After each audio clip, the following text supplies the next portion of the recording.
Welcome friends to the notebook class. इससे पहले के लेक्चर में हमने समझने की कोशिश की है what do we mean by society and what are it is important characteristics. As we know कि society is a group of people which live together and who share a common culture।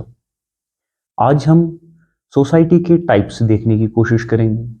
Sociologist जिहर्ड लेंस्की categorise करते हैं societies को based on technological advancement और industrial change. Technological advancement हम किससे कहते हैं?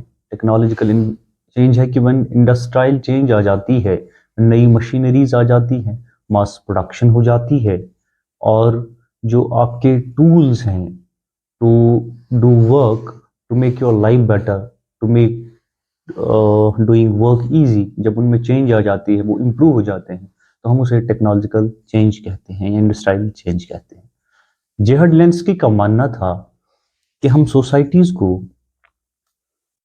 Economic based पे या इकोनॉमिक सिस्टम के बेसिस पे भी कैटेगराइज कर सकते हैं। इकोनॉमिक सिस्टम हम डियर फ्रेंड्स कहते हैं in which goods and services are manufactured, distributed and consumed. ये मीन्स भी जब चेंज हो जाती हैं, इकोनॉमीज डेवलप हो जाती हैं, नई मशीनरीज, नई टूल्स आ जाते हैं, नए एडवांसमेंट होते हैं, हम अपनी ज़िंदगी को बेहतर बना पाते हैं।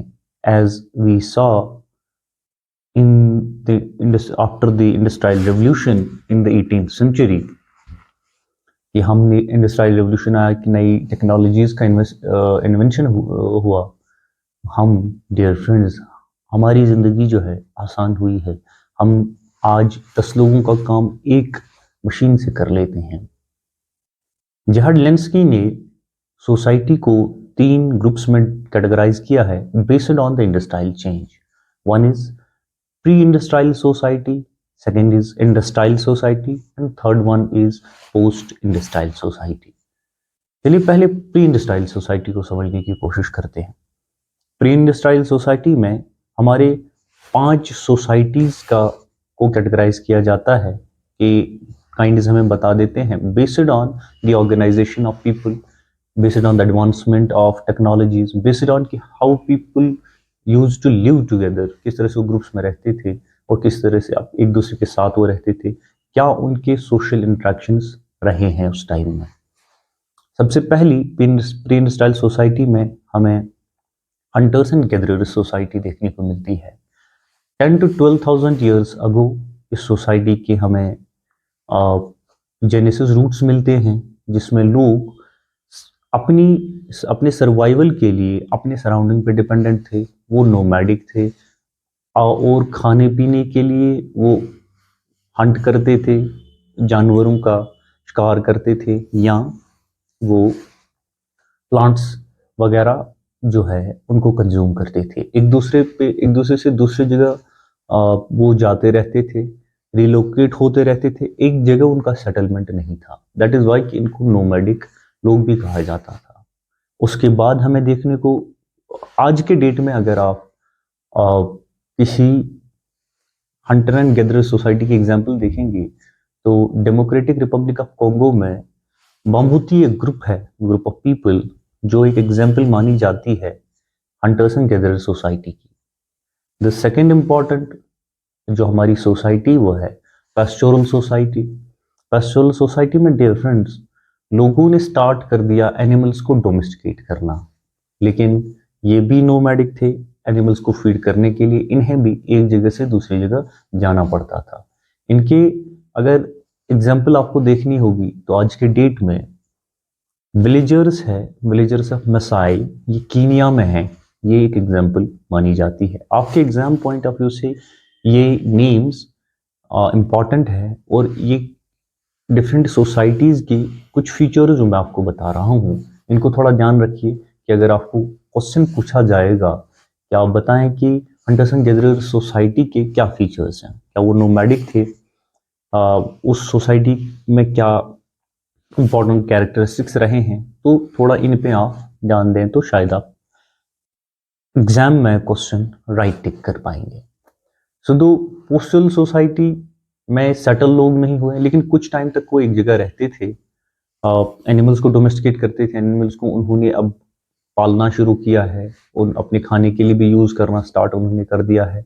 बट अभी वो पूरी तरह से सेटल एक जगह नहीं हुए थे। उसके बाद आ जाती है हमारा टाइम रफली अराउंड 7500, जहाँ पे हमारे हॉर्टिकल्चर सोसाइटी का जन्म होता है, जहाँ पे अब लोग प्लांट्स को भी डोमेस्टिकेट करने लगे हैं और वो एनिमल्स को भी डोमेस्टिकेट करने लगे हैं।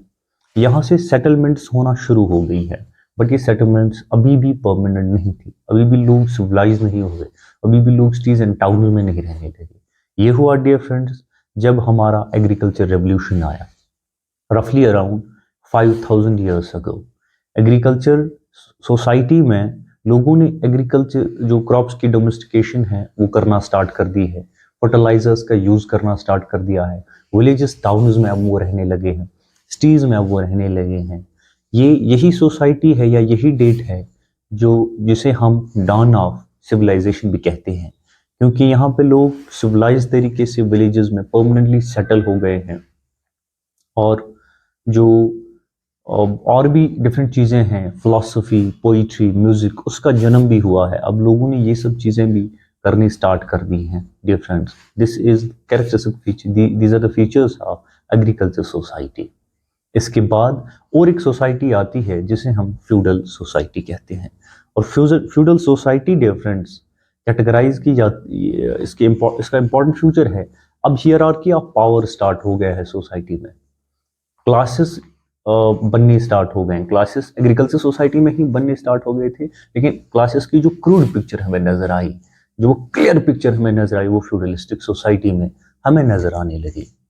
डियर फ्रेंड्स फिर दौर आता है, फिर सदी आती है 18th सेंचुरी। 18th सेंचुरी हम सब जानते हैं वो सेंचुरी है जब हम इंडस्ट्रियल रेवोल्यूशन का दौर देखते हैं। Industrial revolution means industrial change देखते हैं, हम टेक्नोलॉजिकल एडवांसमेंट देखते हैं, नई इन्वेंशंस देखते हैं। यही दौर है जिसमें हम देखते हैं कि वाट एंड बोल्टन जो है, इन्होंने स्टीम इंजन बनाया है। स्टीम इंजन अब फैक्ट्रीज और मशीन्स में यूज होने लगा है। अब काम 10 बंदों का काम एक मशीन करने लगी है और क्लासेस और बढ़ने लगे हैं, मास प्रोडक्शन होने लगी है, लोग लाइफ एंजॉय करना स्टार्ट करने लगे हैं। उसके बाद डियर फ्रेंड्स टाइम आता है पोस्ट इंडस्ट्रियल सोसाइटी का। पोस्ट इंडस्ट्रियल सोसाइटी को हम इंफॉर्मेशन सोसाइटी भी कहते हैं। यहाँ पे लोगों को और तहफ़्फ़ुज़ मिलने लगा, लोगों को based on race, religion, caste पे तहफ़्फ़ुज़ मिलने लगा। वुमेन की जो सेफ्टी है वो बढ़ गई है, वुमेन का के रिगार्डिंग जो कंसर्न्स है, अटेंशन वहाँ चला गया सोशियोलॉजिस्ट्स का, स्कॉलर्स का, कि उनको तहफ़्फ़ुज़ कराना है, उनकी प्लेस बेटर करनी है। लोग ऑर्गेनाइज हुए हैं प्रॉपरली, नई फैमिलीज़ ने जन्म लिया है। इलान मस्क जो बिजनेस टाइकून्स हैं, नए बिजनेस टाइकून्स, नई फैमिलीज इन प्लेस आई है इस इंफॉर्मेशन सोसाइटी में, like Elon Musk, Steve Jobs etcetera. वो लोग अब इन्होंने रिप्लेस किया है ओल्ड फैमिलीज को। Long story short dear friends, society has been categorized by Gerhard Lenski based on the industrial change or technological advancement, or based on the change in economic system.